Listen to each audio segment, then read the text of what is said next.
என்ன அது என்ன சொல்றீங்க? அப்போ தியா தியா தான் இந்த மெடிசன் வாங்கினாளா? அவ எதுக்காக சொந்த அப்பாவையே? இல்ல அர்ஜுன், அவளுக்கு இருந்த ஒரே உறவு அவளோட அப்பா.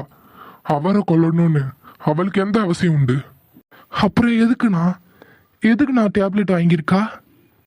தியாவோட நம்பர்ல இங்க டேப்லெட் வாங்க தியாவே வந்து வாங்கணும்னு ஏதாவது இருக்கா என்ன? அப்போ நீங்க என்ன சொல்ல வரீங்க? தியாவோட நம்பர் தெரிஞ்சிருந்தாலே போதும், பில்லு ஜெனரேட் பண்ணும்போது அவங்க நம்பர்லாம் ஒன்றும் செக் பண்ண மாட்டாங்க. அதனால அவங்க நம்பர் கேட்கும்போது தியாவோட நம்பரை கொடுத்துருக்காங்க. இதுதான் நடந்திருக்கு. இப்படியெல்லாம் கூடவா பண்ணுவாங்க? இப்படிதான் அர்ஜுன் பண்ணியிருக்காங்க. எப்படியும் நான் அவங்கள தேடி வருவோன்னு அவங்களுக்கு தெரிஞ்சிருக்கு. அதனால்தான் இப்படி ஒரு பிளான். அப்போ எப்படி நான் அவங்கள கண்டுபிடிக்கிறது? அதான் அர்ஜுன் எனக்கு தெரியல. அங்க சுத்தி இங்க சுத்தி குற்றவாளிய கண்டுபிடிச்சோன்னு நினைக்கும் போது மறுபடியும் முதல்ல இருந்து ஆரம்பிக்குது. எப்படி இருந்தாலும் அவங்கள கண்டிப்பா கண்டுபிடிச்சிடலாம். ரொம்ப நாளைக்கு ஒரு தப்பை பண்ணிட்டு ஒளிஞ்சே இருக்க முடியாது. கூடிய சீக்கிரம் மாட்டுவான் யாரா இருந்தாலும். ஏங்க இவ்வளவு நேரம் ஆகிட்டு இன்னும் போலீஸ் வரல? அந்த தியாவோட அப்பா சாவுக்கு காரணமானாங்களே மாமா கண்டுபிடிச்சிட்டாங்கன்னு சொன்னாங்க. அதுக்காக ஃபார்மசிக்கு போகணும்னு சொன்னாங்க. நான் தான் ஃபார்மசியில் அந்த தியாவோட நம்பரையே கொடுத்துட்டு வந்திருக்கேனே. கண்டிப்பா மாட்டினா அந்த தியாவே தான் மாட்டுவா. திருட்டுத்தனமா ஆதியை கல்யாணம் பண்ணின விஷயம் அவ அப்பாவுக்கு தெரிஞ்சா எங்க ஆதியோட தன்னை சேர்ந்து வாழ விடமாட்டாரோன்னு நினைச்சு அவ அப்பாவையே அவ கொன்னுட்டான். இதுதாண்டி நான் உனக்கு எழுதி வச்சிருக்கிற ஸ்டோரி. சப்போஸ் போலீஸ் தேடி வந்தா இததான் நான் சொல்லுவேன். வரட்டும், அதுக்காக தானே காத்துட்டு இருக்கேன். இந்நேரம் மாமா போலீஸ் கூட்டிட்டு வந்துட்டு இருப்பாங்க. அவருக்கு சரியான இன்ப அதிர்ச்சி காத்துட்டு இருக்கு. என்னோட நிச்சயம் பண்ணி இந்த வீட்டுல கல்யாணம் பண்ணிக்கிட்டு சந்தோஷமா வாழ வேண்டிய என்ன இந்த வீட்டை விட்டு துரத்திட்டு நீ இந்த வீட்டுல அதிகாரம் பண்ணுவேன், அதை நான் பார்த்துட்டு சும்மா இருப்பேன்னு நினைச்சியா? நடக்காதடி. இப்போ சொல்றேன், எல்லா பழியையும் தூக்கி ஊர் மேல போட்டு ஒன்னு ஜெயிலுக்கு அனுப்பிட்டு இங்க மாமாவோட நான் தான் வாழ போறேன். ஊர் பேர் தெரியாதவ என் மாமாவை கல்யாணம் பண்ணிக்கிட்டு இந்த வீட்டுல வந்து இருப்பா, நான் வெளியே இருக்கணுமா? இதெல்லாம் பார்த்துக்கிட்டு சும்மா இருக்கேன். நான் ஒன்றும் முட்டாள் கிடையாது. மாமாவை அடைய நான் எந்த எக்ஸ்ட்ரீமுக்கு வேணாலும் போவேன். கோலை செய்ய கூட தயங்க மாட்டேன். ஆதி எங்க போயிருப்பாரு? அதுவும் நான் வெளியே கூட்டிட்டு போங்கன்னு சொன்னதுக்கு அப்புறமா அவர் போயிருக்காரு.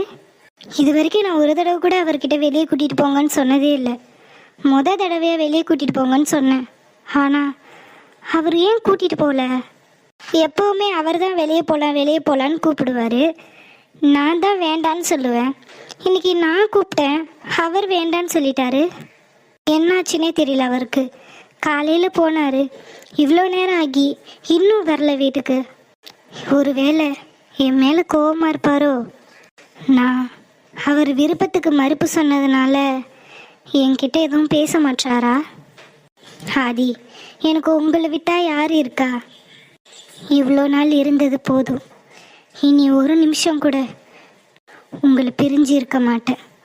இன்னைக்கு நைட்டு நீங்கள் விருப்பப்பட்ட மாதிரி முழுசா உங்கள் மனைவியாக மாற நான் சம்மதம் சொல்கிறேன். தனியா நின்று என்ன பேசிட்டு இருக்கா?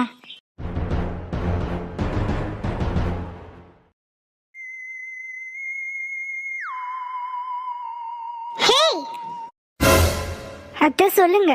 யாரிடி நீ? என்ன அத்தன்னு கூப்பிடுற? என்ன அத்தன்னு கூப்பிடுறதுக்கு உனக்கு தகுதியே இல்ல. என்ன என் பிள்ளையை எப்படிலாம் மயக்கலான்னு கிச்சன்ல நின்று யோசிக்க ஆரம்பிச்சிட்டியா? நான் என்ன பண்ணனேன்? நான் எதுவும் பண்ணலையே. எதுக்கு இப்ப என்கிட்ட கோவமா பேசுறீங்க? எதுவும் பண்ணலையா? பண்ற எல்லாத்தையும் பண்ணிட்டு முகத்தை மட்டும் அப்பாவி மாதிரி வச்சுக்கிட்டு எல்லாரையும் ஏமாத்திட்டு இருக்கியா நீ? என் புள்ள, என் புருஷன் எல்லாரையும் ஏமாத்தி வச்சிருக்கா. அத்தை அப்படி சொல்லாதடி. நீ அத்தனை சொல்ல சொல்ல எனக்கு வயிறு எரியுது. என் பிள்ளைய ஏமாத்தி உன் வலையில விழ வச்சு இன்னைக்கு என்ன ஓரம் கட்டிட்டல்ல நீ? இந்த குடும்பத்துல இருக்கிற ஒவ்வொருத்தரும் என் பேச்சுக்கு அவ்வளவு மரியாதை கொடுப்பாங்க. நீ வந்த அதுல இருந்து இவங்க யாரு நான் சொல்றதையும் கேட்க மாட்டாங்க. ஏன் என்கிட்ட முகம் கொடுத்து கூட பேச மாட்டாங்க. இதுக்கு எல்லாத்துக்கும் நீதான காரணம். அத்தை அப்படிலாம் இல்ல அத்தை. சீ, அத்தனை சொல்லாத. நீ என்ன கருமமோ பண்ணிட்டு போ. அடுப்புல பால் வச்சுட்டு நின்னு என்னடி கனவு கண்டுட்டு இருக்க? அது என்ன, பால் பொங்கி அடுப்பு அணைஞ்சது கூட தெரியாம கனவு கண்டுறியா? ஐயோ அத்தை, ஏதோ ஒரு ஞாபகத்துல கவனிக்கல. அதுதாண்டி நானும் சொல்றேன். இந்த குடும்பத்தை எப்படி கெடுக்கலாம், என் பையனை எப்படி உன் கைக்குள்ள போட்டுக்கலாம், இத பத்தியே யோசிச்சுட்டு இருந்தீனா எப்படி இங்க வேலை நடக்கும்? இதெல்லாம் மறந்துதான் செய்வ. ஐயோ அத்தை, நீங்க என்ன தப்பா நினைச்சிட்டு இருக்கீங்க. ஆமாண்டி, நான் தப்பா நினைக்கல. இப்பதான் நீ யாருன்னு சரியா நினைச்சிட்டு இருக்க. அடுக்கால எல்லாத்தையும் எப்படி அழுக்கு பண்ணி வச்சிருக்க. சே, தொடச்சிட்டு போ. சரி த. சே, ஆதிய நினைச்சிட்டு இருந்ததுல அடுப்ப மறந்துட்டேன். ஆதி, குளிச்சுட்டு வந்துட்டீங்களா? வாங்க சாப்பிடலாம்.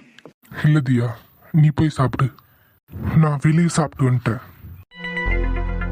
வெளியே சாப்பிட்டு வந்துட்டீங்களா? எப்பவும் வீட்டில் தானே சாப்பிடுவீங்க, இன்னைக்கு என்னாச்சு? இல்ல, ஒரு வேலையில மதியம் சாப்பிடல, அதான் நைட்டு சீக்கிரம் சாப்பிட்டு வந்துட்டேன். நீ சாப்பிட்டியா? ஆ, சாப்பிட்டேங்க. ஓகே, எனக்கு ஒரு சின்ன வேலை இருக்கு, நான் முடிச்சுட்டு வந்துடுறேன். நீ படுத்து தூங்குறதுல தூங்கு. இல்லை, நீங்கள் போயிட்டு வாங்க. ம். என்னாச்சு, இவருக்கு ரொம்ப டல்லாவே இருக்காரு. அது என் மேல கோவத்துல இருக்கீங்களா? உங்களை எப்படி சமாதானப்படுத்தணும்னு எனக்கு தெரியும். நீங்க போயிட்டு இந்த ரூமுக்கு வாங்க, உங்களுக்கு சர்ப்ரைஸ் இருக்கு. கேண்டில் ரொம்ப நேரமா எரியுது, அவர் இன்னும் காணுமே. கேண்டிலே அணைஞ்சு முடிஞ்சிரு போல அவர் வரதுக்குள்ள. ஷோ, என்னதான் பண்றாரோ ஆதி. எப்பவும் சீக்கிரமா தூங்க வந்துருவாரு. இன்னைக்கு பார்த்து ஏன் தான் இப்படி பண்றாரோ? சத்தம் கேக்குது, வராருன்னு நினைக்கிறேன். என்னை இந்த கோலத்துல பார்த்தா அவர் என்ன நினைப்பாரு? ஏதாவது தப்பா நினைச்சுப்பாரோ? சேச்சே, என்ன இருந்தாலும் அவர் என் புருஷன். அவர் எப்படி என்ன தப்பா நினைப்பாரு? என்னை இந்த கோலத்துல பார்த்த உடனே அதிர்ச்சி அடைய போறாரு.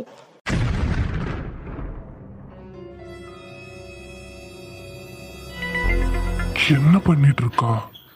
ஒருவேளை ஏன் அது அங்கேயே நின்னுட்டீங்க? உள்ள வாங்க. ஆ, இந்தாங்க பால். என்னாச்சு, ஷாக் ஆயிட்டீங்களா? சர்ப்ரைஸ். ரொம்ப நாளா ஆசைப்பட்ட விஷயம். உங்களை சந்தோஷமா வச்சிருக்கிறது தானே ஒரு பொண்டாட்டியோட கடமை. இன்னைக்கு நடந்த விஷயத்துல இவளுக்கு ஏதாவது குழு கிடைக்குமான்னு கேட்கலான்னு பார்த்தா இவ இருக்கிற நிலைமையில கேட்கலாமா வேண்டாமானே தெரியல. அதுவும் இல்லாம இவ உண்மையாவே மனசார வந்து நிக்கிறாளா, இல்ல நான் கட்டாயப்படுத்தினன்றதுக்காக வந்து நிக்கிறாளா? ச்சே ஆதி, உன்னை நினைச்சா எனக்கே அசிங்கமா இருக்குடா. இதெல்லாம் தானா வரும். காலையில அவ வெளியே கூட்டிட்டு போக சொல்லியும் நான் போகலன்னதும் நான் கோவமா இருக்கேன்னு நினைச்சுக்கிட்டாளா? இது எல்லாம் என்ன சமாதானப்படுத்துறதுக்காக பண்றாளோ? என்ன சமாதானப்படுத்துறதுக்காக தான் அவ இப்படி ஒரு விஷயம் பண்றானா? அது எனக்கு அசிங்கம். அப்போ நான் இதுக்காக தான் அவகிட்ட ஏங்கிட்டு இருக்கேன்னு நினைச்சிட்டு இருக்காளா? ச்சே, அது மட்டும் உண்மையா இருந்தா என்னை விட கேவலமானவன் இந்த உலகத்துல இருக்கவே முடியாது. 2 பேரும் கணவன் மனைய வாழணும்னு ஆசைப்பட்டேன். ஆனா அது இப்படி ஒரு சுச்சுவேஷன்ல இதெல்லாம் அவளுக்கும் தோணணும். அதை விட்டுட்டு என்ன சமாதானப்படுத்துறதுக்காக அவ இப்படி ஒரு விஷயம் பண்றானா? அது எனக்கு தான் அசிங்கம். என்னங்க பார்த்துட்டு எதுவுமே பேச மாட்டீங்க? இந்தாங்க பால். ஆதி, இன்னைக்கு நான் பால்லாம் குடிக்க மாட்டேன், நீ குடி. இல்லை, ஒரு ஃபார்மாலிட்டிக்கு ஒரு சிப் பண்ணிட்டு கொடுத்துருங்க, மீதியை நான் குடிச்சிடுறேன். கடவுளே, என்னை பார்க்க எனக்கே அசிங்கமா இருக்கு. கண்டிப்பா எனக்கு தெரியுது, காலையில நான் இவகிட்ட ஒழுங்கா பேசாததுனால தான் இவ இப்படிலாம் பண்ணிட்டு இருக்கான்னு. நான் பேசாம இருக்கிறதுக்கு இதுதான் காரணம் இவ நினைச்சிட்டு இருந்தானா எவ்வளோ அசிங்கம் எனக்கு. என்ன நினைச்சா எனக்கே அருவருப்பா இருக்கு. ஒரு பொண்ண, அதுவும் என் பொண்டாட்டிய, அவளுக்கு விருப்பம் இருக்கோ இல்லையோன்னு கூட எனக்கு தெரியல. அவ எனக்காக இது எல்லாத்தையும் அட்ஜஸ்ட் பண்ணிக்கிட்டு ஐயோ, இதெல்லாம் 2 பேருக்கும் ஃபீல் பண்ணணும். ஏன் ஒருத்தனுக்காக இவ அப்படி பண்ணனானா அது எனக்கு எவ்வளோ கேவலம். ச்சே, எவ்வளோ கேவலமானவனா இருக்கேன். தியா, எனக்கு ரொம்ப தலைவலிக்குது, நான் தூங்குறேன். தூங்கலாங்க. இந்த பாலை குடிங்க. ஃபார்மாலிட்டிக்கு கொஞ்சம் மட்டும் குடிங்க போதும். இல்லை, எனக்கு பால் பிடிக்காதுன்னு சொன்னேன், நீ குடிச்சிட்டு படு. ஏன் ஆதி, என்னாச்சு? ரொம்ப தலைவலிக்குதா? நான் வேணா இந்த பாலில் சுக்கு போட்டு எடுத்துட்டு வரட்டுமா, இல்லை காஃபி போட்டு எடுத்துட்டு வரட்டுமா? இல்லை, எனக்கு எதுவும் வேண்டாம். அதுக்கு இல்லை ஆதி, நைட்டு வீட்லேயும் சாப்பிடல, வெளியே சாப்பிட்ருக்கீங்க, தலைவலிக்குதுன்னு வேற சொல்கிறீங்க. எப்படி அப்படியே விட முடியும்? நான் டீ போட்டு எடுத்துட்டு வரட்டுமா, இல்லைன்னா நல்லா இஞ்சி ஏலக்காய்லாம் தட்டி போட்டு? வேணான்னு சொன்னேன். எனக்கு தான் தலைவலிக்குது, வேண்டான்னு சொல்றேன்ல. திரும்ப திரும்ப எதுக்கு? தள்ளி போ, தூக்கம் வருது. ஆதி, என்னாச்சு? ஒன்னும் இல்லதியா, எனக்கு தலைவலிக்குதுன்னு சொன்னேன். எனக்கு கொஞ்ச நேரம் நிம்மதியா இருக்க விடுறியா? காலையில இருந்து நைட் வரைக்கும் இவ்வளவு நேரம் வெளியே அலைஞ்சிட்டு வந்தேன். கொஞ்ச நேரம் ஃப்ரீயா விடு. தூக்கிட்டு வந்துட்டான். என்ன மன்னிச்சிடு தியா. எனக்கு உன் கூட சேர்ந்து வாழணும்னு ஆசைதான். ஆனா அது 2 பேருக்கும் விருப்பப்பட்டு நடக்க வேண்டிய விஷயம். இத்தனை நாளா நான் நெருங்கி வந்தப்போலாம் என்னை விட்டு நீ விலகி விலகி போயிட்டு இருந்த. உனக்கு டைம் தேவைப்படுதுன்னு நான் அதை பெருசா எடுத்துக்கல. என்ன இருந்தாலும் உன் அப்பாவை இழந்த வழியிலிருந்தே நீ வெளியே வந்திருக்க மாட்ட. அந்த நேரத்தில் நான் இந்த விஷயத்துக்கு உன்கிட்ட ஃபோர்ஸ் பண்ணக்கூடாதுன்னு நான் அதை அப்படியே விட்டுட்டேன். ஆனா நான் அடிக்கடி உன்கிட்ட இந்த விஷயத்துக்காக நெருங்கும் போதெல்லாம் நீ என்னை விட்டு விலகி தான் போயிருக்க. ஆனா அது எனக்கு எப்பவும் வலிச்சதில்லை. ஏன்னா நீ அதுக்கு தயாரா இருக்கணும்னு நான் நினைச்சேன்.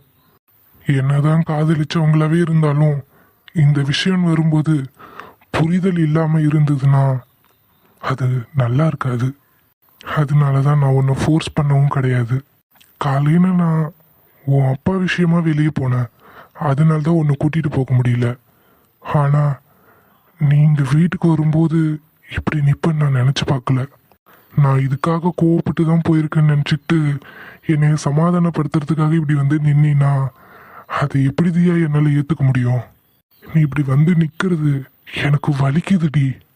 இந்த ஒரு விஷயம் நமக்குள்ள நடந்தாதான் நான் உன் மேல அன்பா இருப்பேன்னு நினைச்சிட்டியா? இத்தனை நாளா உன் மேல அன்பா தானடி இருந்தேன். இப்போ நீ நிக்கிறத என்னால பார்க்க முடியல. எல்லாத்துக்கும் ஒரு காலம் வரும்.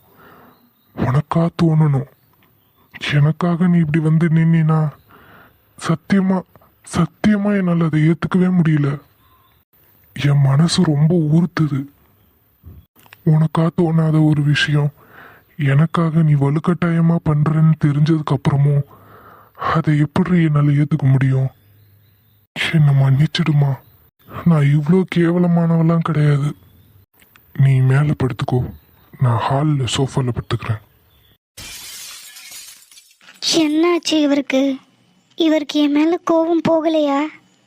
ஏன் அவர் என் மேலே கோவப்படுறாருன்னே தெரியலையே. நான் என்ன தப்பு பண்ணினேன்? எதுக்கு என்கிட்ட பேச மாட்டாரு? என்ன பண்ணேன் நான்? ஒருவேளை அவருக்கு என்னை பிடிக்கலையா? இத்தனை நாள் நல்லா தானே பேசிட்டு இருந்தாரு, இப்போ ஏன் இப்படி பண்ணுறாரு? ஒன்றுமே புரியல. என்ன படிச்சிட்டியா? ஏதாவது டவுட் இருந்தா கேளு, சொல்லித்தரேன். ஹேய் சத்யா, உன்கிட்ட தான் பேசிட்டு இருக்கேன். அர்ஜுன், உன்கிட்ட தான் பேசிட்டு இருக்கேன். நீ என்ன பண்ணிட்டு இருக்க? சொல்லுங்க.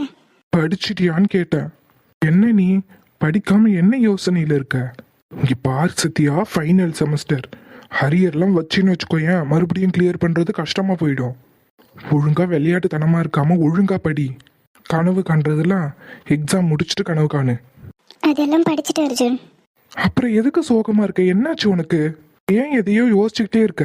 ஏதாவது டவுட்னா கேளு. அதெல்லாம் எந்த டவுட்டும் இல்லை. பின்ன என்னாச்சு? ஏன் இப்படி இருக்க? ஏன்னு உங்களுக்கு தெரியாதா? ஏய், தெரிஞ்சா நான் ஏன் திருப்பி திருப்பி உங்ககிட்ட கேட்க போறேன்? என்ன ஆச்சுன்னு கேட்டேன். என்ன அர்ஜுன் நீங்க? உங்களுக்கு எதை பற்றியுமே கவலை கிடையாது. அதுவும் என்னை பற்றி சுத்தமாக கவலை கிடையாது. லவ் பண்ண ஓகே சொல்கிற வரைக்கும் பின்னாடியே சுற்றுனீங்க.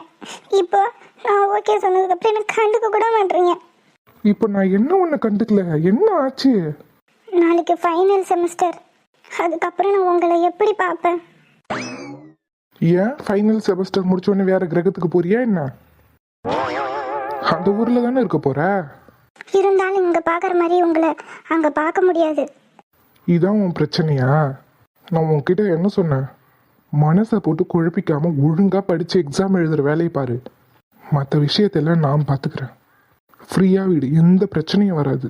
என்னை நம்பு. அதுக்கு இல்லை அர்ஜுன், காலேஜ் முடிஞ்சா வீட்டுக்கு போயிடுவேன். அதுக்கப்புறம் உங்களை பார்க்கவும் முடியாது. அதுவும் இல்லாமல் நம்ம விஷயம் எப்படி வீட்டில் சொல்கிறதுன்னு பயமாக இருக்குது. எனக்கு என்ன பண்ணுறதுனே தெரியல. இங்கே பாரு சத்யா, நம்ம விஷயம் எதையும் நீ வீட்டில் சொல்ல தேவையில்லை. உன்னை நான் சொல்ல சொல்லி ஃபோர்ஸ் பண்ண போகிறதும் கிடையாது. எதுவாக இருந்தாலும் நான் பார்த்துக்கிறேன். என்ன பிரச்சனையாக இருந்தாலும், எவ்வளோ பெரிய பிரச்சனையாக இருந்தாலும் நான் ஃபேஸ் பண்ணிக்கிறேன். நீ சமத்து பிள்ளையா அமைதியாக இருந்தாலே போதும். எல்லாத்தையும் நான் பார்த்துக்கிறேன். உன் வேலை என்ன? படிக்கிறது மட்டும்தான். ஒழுங்காக படித்து ஒழுங்காக எக்ஸாம் எழுதி முடி. அதுக்கப்புறம் என்ன பிரச்சனை வந்தாலும் அதை நான் பார்த்துக்கிறேன். அழாத, அழாதன்னு சொல்கிறேன்ல. இங்கே பாரு சத்யா, நீ எதை நினைச்சும் கவலைப்படாத. அதான் நான் இருக்கேன்னு சொல்கிறேன்ல. இங்கே பாரு, நீ எனக்கு ஓகே சொன்னல, அதுவே போதும் எனக்கு. உன் சம்மதத்தை என்கிட்ட சொன்னதோடு உன் வேலை முடிஞ்சு போச்சு. உன்னை கல்யாணம் பண்ணி என் வீட்டுக்கு கூட்டிகிட்டு வர வேண்டியது என்னோட வேலை. அதை நான் பார்த்துக்கிறேன். உன்னை யாரும் எதுவும் தப்பாக நினைக்க நான் விட மாட்டேன். உன் அப்பா அம்மாவும் உன்னை எதுவும் சொல்ல மாட்டாங்க. நீ தைரியமாக இரு, எல்லாத்தையும் நான் பார்த்துக்கிறேன். நீ பயப்படுற மாதிரி எந்த பிரச்சனையும் வராது. நீ போய் படி. நாளைக்கு எக்ஸாமை ஒழுங்காக எழுதி முடி. மறுபடியும் ஏன் அழற? ஒன்றும் இல்லை. சரி வா, ஒரு 5 minutes ரிலாக்ஸ் பண்ணிட்டு வந்து படிக்கிறியா? இல்லை அர்ஜுன், வேண்டாம். ஒரு பைக் ரைடு போகலாமா 2 பேரும்? இல்லை வேண்டாம். அப்புறம் ஏன் அழற? சரி வா, ஒரு 5 minutes இங்கே பக்கத்துலேயே பைக்கில் போயிட்டு வந்துடலாம். மைண்டு கொஞ்சம் ஃப்ரீ ஆகிடும். அதுக்கப்புறம் உட்காந்து படி, நல்லா படிக்க முடியும். இப்படி அழுதுகிட்டே உட்காந்துருந்தீங்கன்னா படிக்கவும் முடியாது, கான்சென்ட்ரேஷனும் இருக்காது. நீ வா முதல்ல என் கூட. இல்லை வேண்டாம். வான்னு சொன்னேன். என்ன மேடம், ஓகேவா? ஓகே. ரொம்ப தூரம் போயிடாதீங்க. போக மாட்டேன். டவுனுன்னு பேர் தான், ஒரு பஸ்ஸை காணலை. 2 மணி பஸ்ஸு போயிடுச்சான்னு வேற தெரியல. இப்போ எப்படி ஊருக்கு போகிறது? இந்த ஆஸ்பத்திரிக்கு வந்தாலே இதே தொல்லை தான். பஸ்ஸு கிடைக்காமலே லோல் பட வேண்டியதாக இருக்குது.